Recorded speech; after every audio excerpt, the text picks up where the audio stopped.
시 94편은 70인역에 보면 표제가 주중 넷째 날을 위하여 라는 표제가 붙어 있습니다. 그런가 하면 히브리어 성경에는 예전 시편이다. 예전을 할 때, 예식을 드릴 때 부르는 시편이다. 예전 시편이라는 표제가 붙어 있습니다. 아마 이 94편은 회중들이 모여 예배할 때 또는 예배하러 모일 때 불렀고 읊조렸던 시이라고 생각이 되어집니다. 이 본문이 다루고 있는 내용은 악한 자가 승리하고 번성하는 것에 대한 하나님 이들을 징벌하시고 벌 주시옵소서. 그들이 벌받아 마땅한데 그런데 그들은 오히려 승승장구하며 하나님을 없이 여기고 자기들이 하는 잘못에 대해서 하나님 듣지도 보지도 못하신다고 합리화하는데 하나님 이들을 징계하십시오. 벌 주십시오. 이제 그런 기도로부터 시작되어서 그 다음에 계속 이어지는 걸 보면 그들의 죄악상을 하나님께 낱낱이 고발을 하는 내용이 7절까지 계속됩니다.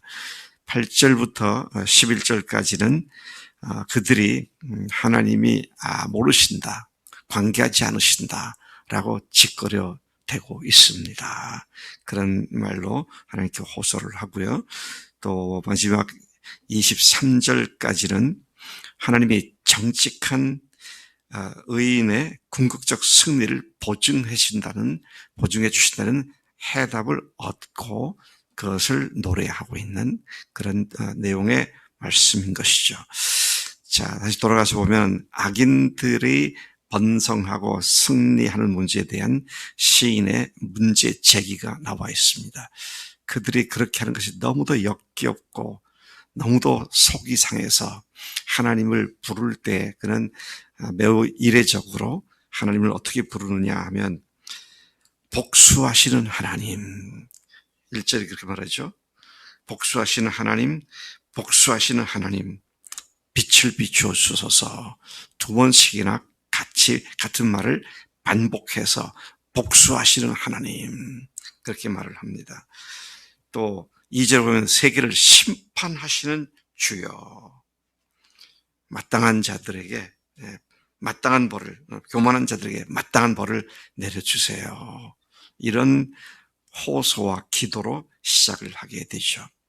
왜 그렇게 얘기를 하면 저것들이, 악한 자들이 승승장구하며 희낙낙거리고 있는 이 꼴을 참 보기가 어려운데 언제까지 그들이 그렇게 승리의 노래를 부르게 하시겠습니까? 4절을 보니까 마구 짓거려대며 오만하게 떠들며 죄악을 행하는 자마다 다 자만해서 자기가 잘났다고, 자기가 주인이라고, 자기가 하나님이라고 떠들어대는데 하나님은 언제까지 그들을 가만두시겠습니까? 하나님의 관점에서도 그들은 마땅히 징벌을 받아야 마땅한 그들인데 이제 그런 이야기를 지금 하고 있는 것이죠. 그들이 하는 짓을 보면 5절, 주의 백성을 짓밟으며, 참 이 시편 기자가 두 대상자에 대한 애틋한 사랑이 여기에 스며 있는 것을 보게 됩니다. 하나는 하나님께 대한 사랑이, 하나님이 얼마나 역겨우실까 한 것과 또 악한 자들이 백성을 짓밟는, 아마 이것도 어제 그저께 말씀드린 것처럼 왕의 시 중에 하나로 이해가 되는데 백성을 국가적 차원에서 바라보며 안타까워하며 부르짖는 그런 찬송시인 것을 보게 됩니다. 그들이 어떻게 합니까? 주의 소유를 곤고하게 한다. 주의 소유가 뭐예요? 그의 소유된 백성, 하나님의 백성을 곤고하게 하고 짓밟고, 그래서 어떻게 합니까? 구약 성경 전체를 통해서 이것이 하나님의 의로움을 행하는 것이다라고 말하는 과부, 고아, 나그네들을 압제합니다. 그런 이야기가 5절, 6절에 나오죠. 그러면서도 이렇게 해도 하나님 못 들으셔, 못 보셔, 모르실 거야, 이러면서 정당하고 있습니다.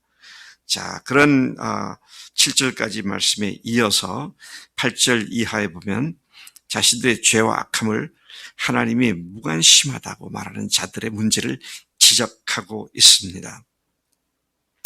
약한 자들이 승승장구하는 걸 보면 하나님이 안 계신 것 같고, 하나님이 모르시는 것 같고, 하나님께서 듣지도 못하시는 것 같은 그런 생각을 우리가 할 수가 있는데, 시편 기자가 바로 그런 생각 가운데 이 글을 써내려고 있는 것이죠.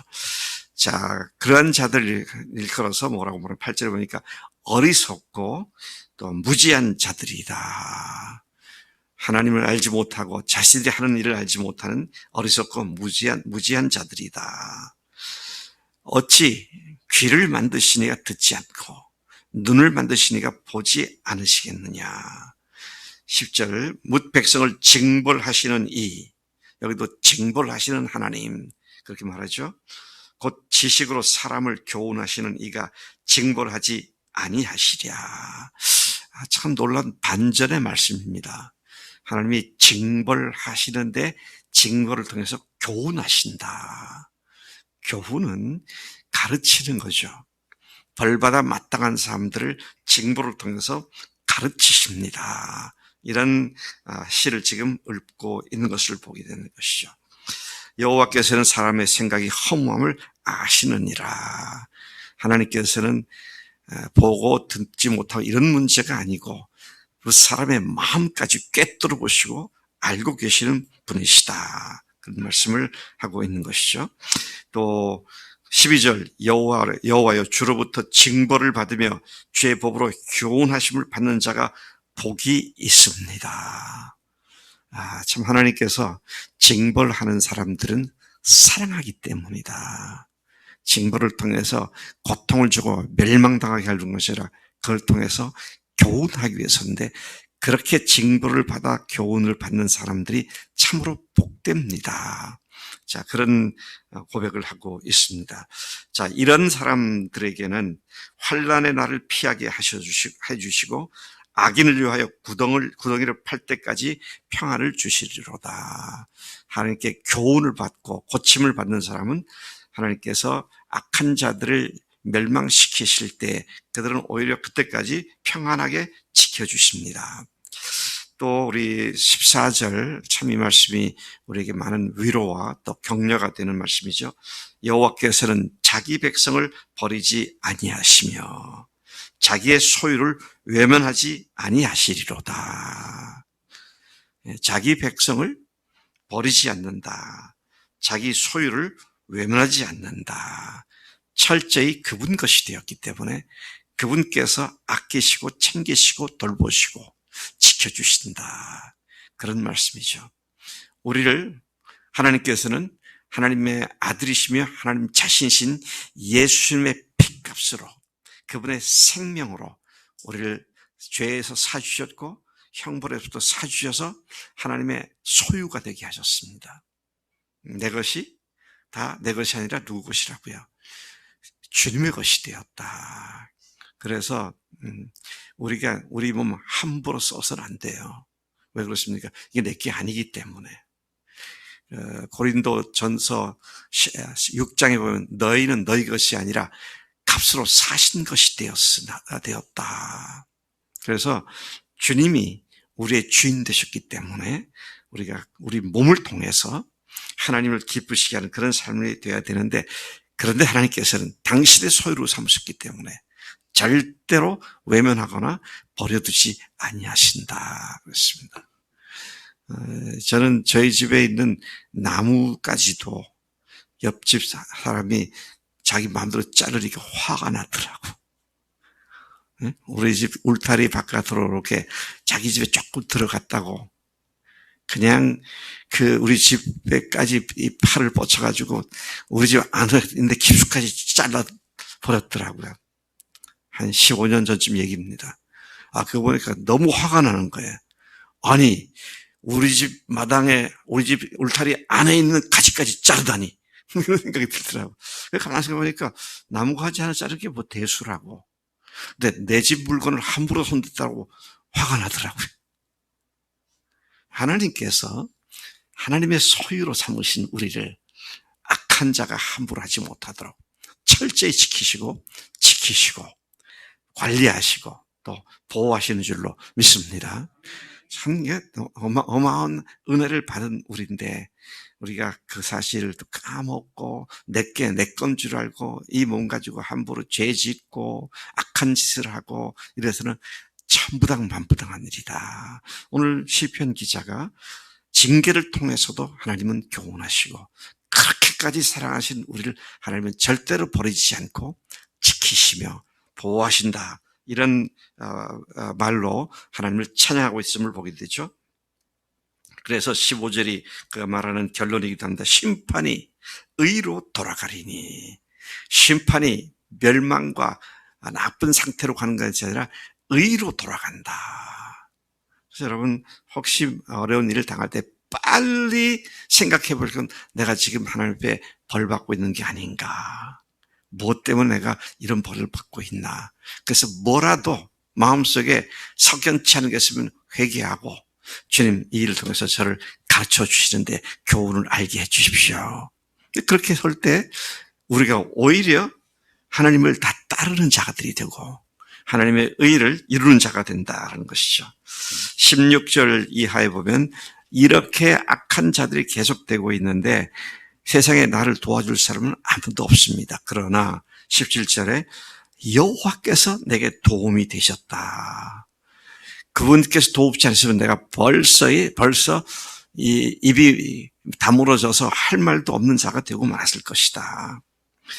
18절 여호와여 나의 발이 미끄러진다고 말할 때, 하나님 내가 미끄러지는데요 라고 말할 때 주의 인자하심이 나를 붙드셨사오며 내 속에 마음이 근심 많을 때 주의 위안이 내 영혼을 즐겁게 하시나이다. 하나님의 소유가 되고 하나님의 백성이 된 자들은 어려움을 당할 때 어려움을 고백하면 하나님께서 붙드시고 넘어지지 않게 하시고 오히려 즐겁게 해주시고 근심을 바꾸어서 즐겁게 해주신 분이시다. 것이죠. 자, 악한 자들은 법을 핑계로 삼아서 20절이 그렇게 말하고 있습니다. 법을 핑계 삼아서 악한 일을 꾸미고 악한 재판장이 그런 재판장이 어떻게 하나님과 견줄 수 있겠습니까? 그들이 모여 의의 영혼을 치려하며 무죄한 자를 정죄하여 피를 흘리려 하나. 그러나 그들이 그렇할지라도 23절 여호와는 나의 요새시요 나의 하나님은 내가 피할 반석이시라. 아멘. 그분이 우리의 요새고 피할 반석이다. 23절 그들의 죄악을 그들에게 되돌리시며 그들의 악으로 말미암아 그들을 끊으시리니 여호와 우리 하나님이 그들을 끊으시리로다. 하나님 앞에 우리가 악한 자가 번성해 보이는 것 같지만 그들을 징계를 통해서 교훈해도 듣지 아니하시면 영원히 끊어버리신다고 하는 이 사실을 이 시편 기자가 시인이 노래하며 또 이런 사실은 지난 인류 역사 전 역사를 통해서 분명하게 역사가 이 사실을 증명해 준 바이죠. 그래서 악한 제국이 한 나라도 지금까지 존재하는 것이 없이 다 망했습니다. 악한 세력들을 반드시 하나님께서 징벌하시는 하나님이시다. 하나님 아버지 감사합니다. 이 아침에 시편 기자가 하나님을 사랑하고 백성을 사랑하는 마음 가운데 악한 자들의 승리를 괴로워하며 하나님께 이 문제를 고하다가 오히려 하나님의 높은 은혜와 사랑을 다시 체험하고 주님의 은혜를 노래하게 하신 이 은혜를 참으로 감사합니다. 저희들 삶 속에 매일의 삶 속에 악한 것에 의해서 우리가 오히려 피해를 보는 것 같은 상황이라 할지라도 하나님 그걸 통해서 하나님이 교훈하신 바를 듣게 하시고 또 철저히 주님께서는 우리를 지키시고 보호하시고 우리를 잊지 아니하시고 외면하지 아니하시고 우리를 지키신다는 이 사실로 새 힘을 얻고 앞으로만 달려가는 주의 소유된 백성 다 되도록 인도하시는 줄로 믿습니다. 감사하고 예수님의 이름으로 기도로 삼나이다. 아멘. 아멘.